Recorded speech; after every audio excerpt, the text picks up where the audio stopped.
Good afternoon. Happy Friday. Mark Milam here, your mortgage professional. It's Good Friday as we head into the Easter weekend. We're all quarantined for this Easter, hashtag alone together. And what's happening in the world of mortgage interest rates? Well, I was thinking about this last night, and I was thinking about when my twins were little kids. Now, they're 15 now, but when they were little kids and they would get rambunctious and a little out of control, and I started to play that game with them of, hey, I'm going to count to three, and when I get to three, there's going to be a consequence. And that worked for a little while, and then it stopped working altogether.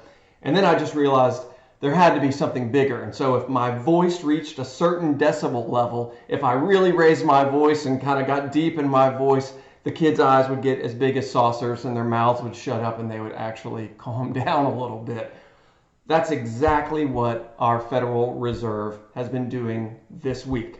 So yesterday, the Federal Reserve announced 2.3 trillion, that's trillion with a T, in loans to buy up short-term debts from U.S. states, U.S. counties, U.S. cities over certain populations. They're going to expand the scope of buying up mortgage-backed securities for commercial loans and also buying up newly issued collateralized loan obligations. What does all of this mean? It means the Fed is raising its voice loud enough to say, hey, markets, calm down. The Fed is simply trying to stabilize the stock and the bond markets. And you know what? It's working.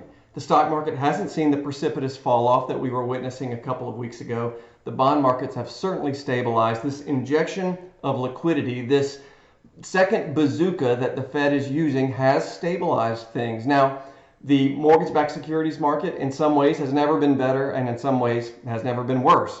There's a huge disparity between Fannie Mae, Freddie Mac, Ginnie Mae loans, conforming conventional and government loans, and everything else. Everything else is sort of disappearing for the time being. But if you're looking for a Fannie Mae, Freddie Mac conforming conventional fixed loan or a government loan, there's never been a better time. Incredibly low rates with great yield. So now's a perfect time to refinance or purchase if you're in that market. If you're in any other market, you're likely going to have to wait until we're on the other side of this pandemic. Now, one other thing, I've done some reading over the past 24 to 48 hours about this Fed program, and there's some commentary out there that this is really a program for the rich and it leaves everybody else behind, and really the same old thing is happening. We're saving businesses, but we're not helping people. And I think that's far from the truth. I think it's a little short-sighted. The Fed is propping up our markets to save 401ks from further deterioration, to save pension funds, to make it possible to even obtain a mortgage. Because if the Fed wasn't buying mortgage-backed securities,